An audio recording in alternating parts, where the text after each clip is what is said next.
I had someone message me today asking about how to fish for carp in muddy water.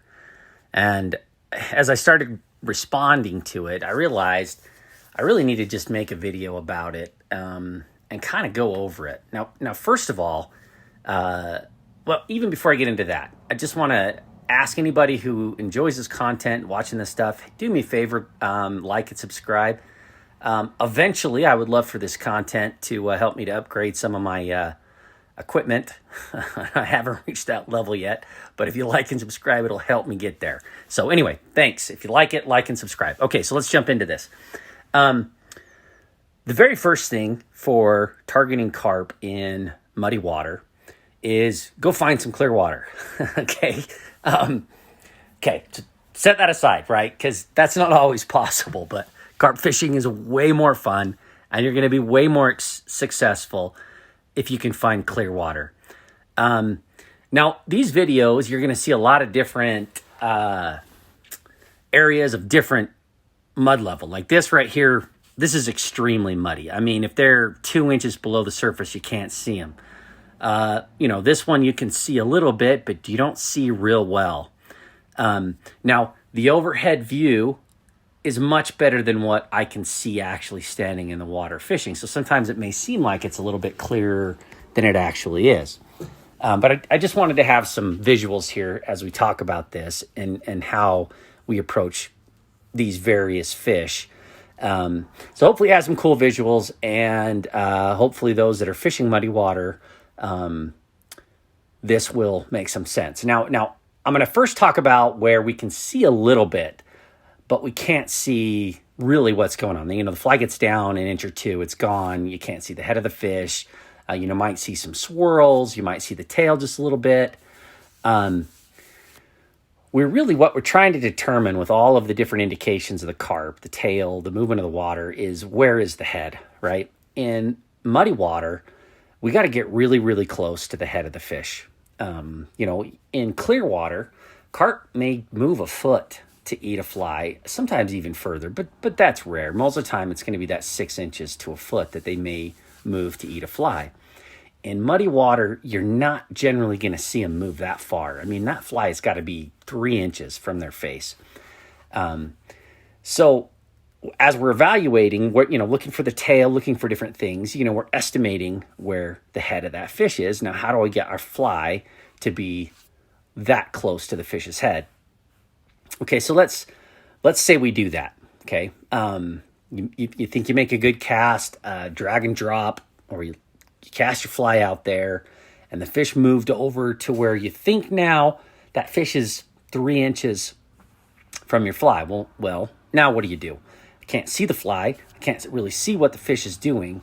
How do I know when to set the hook? Well, there's a couple things we want to do in getting the fly there that can help us at this point.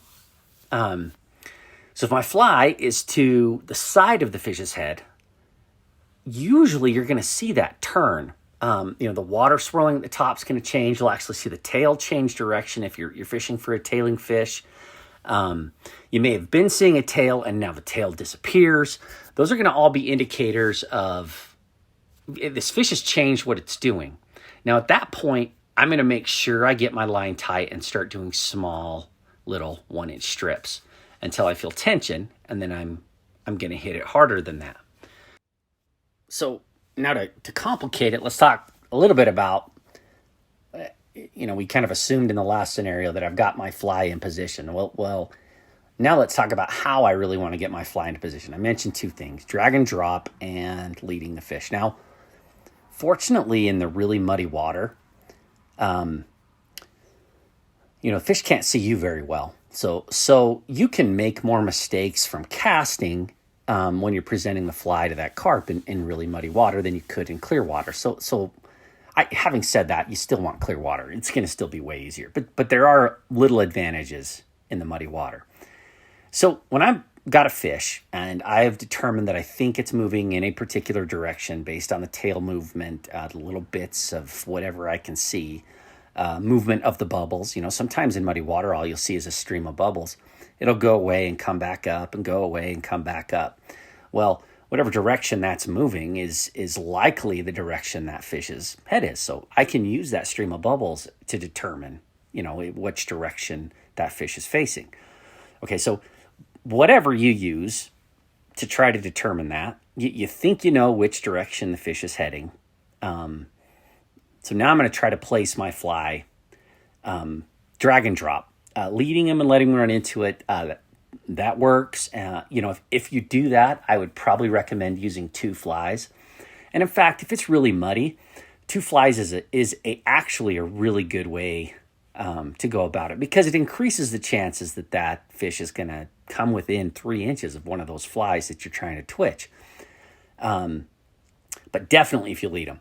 But even on drag and drop, it's a good approach. But just keep in mind where both of those flies are as you try to do this, because I want to talk a little bit about how I want to place that fly around the fish's head.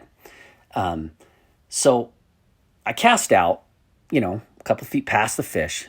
The fly lands. I pull it before my fly line hits, doing the drag and drop over into this dinner plate area.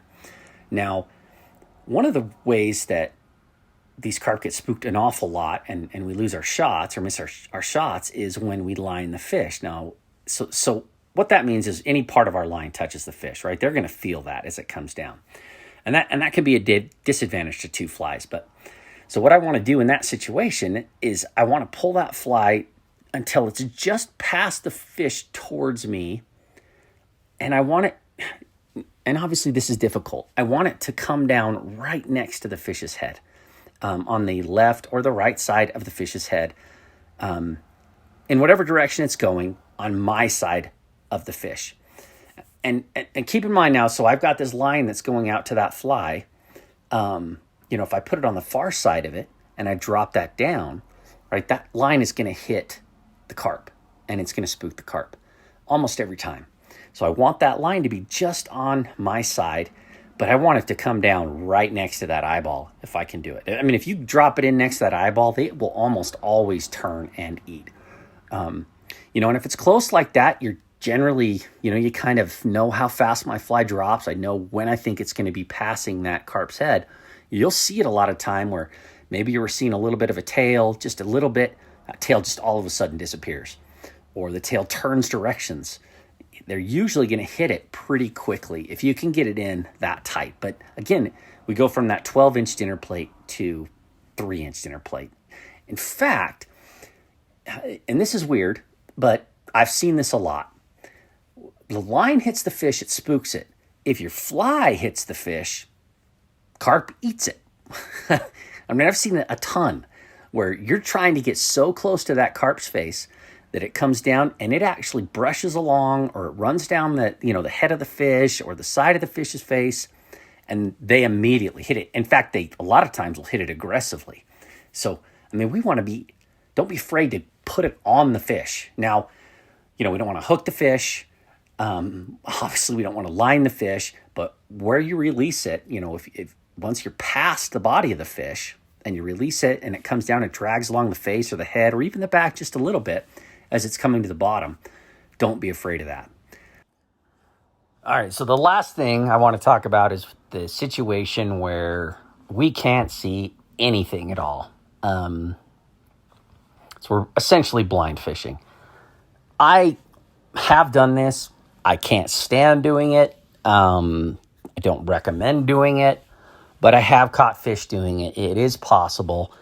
If there's a lot of carp in the area, there's a place near me called Willard Spur where certain times of year they get packed in so tight, and I've seen people out there doing it. You're going to snag 90% of them and lose them in that situation. I don't recommend it, but you can do it. So if you're going to do it, how do you do it?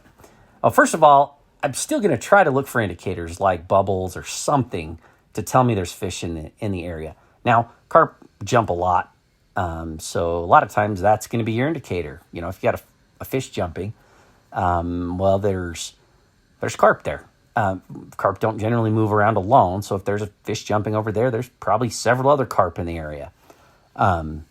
So you can kind of get a general idea of where the carp are and use that as a guide to where I'm going to fish. So I cast out, And what I'm going to do is I'm going to just do little short strips, 1 inch, 1 inch, half inch, 1, 1, 1, half, 1, 1, 1, 1, 1, 1. And I'm just giving little pops, different changes of movement to try to change movement through the water, push the water a little bit. All of the vibration and stuff caused by your fly moving around in the water, dragging along the bottom, kicking up a little bit more dirt, mud. That can all trigger a carp to follow and eat. I don't want to go fast because the carp aren't going to be chasing things down fast, but they may come across the trail of your fly slowly twitching along the bottom, and they may follow it over and eat that. So you can do it. I don't love to do it. If you're going to do it, make sure you're using flies with dumbbell eyes, heavier dumbbell eyes, in order to flip that hook over. It doesn't work really at all. If you have the hook down, dragging along the bottom, you're just going to end up snagging on the bottom, snagging on fish, which we don't want to do. So it's doable. Don't recommend it. So that's kind of it for mud. I mean, I'm sure there's a ton more. Ask questions if you have them. But that's generally how you want to approach muddy water. The rest of this, which has been going on for a little while, is just some footage I haven't included in any of the videos yet this year. Awesome fish. I think this was a 15-pound fish landed here. It was about an 80-foot cast. You don't get to do that very often for carp. It was actually a ton of fun.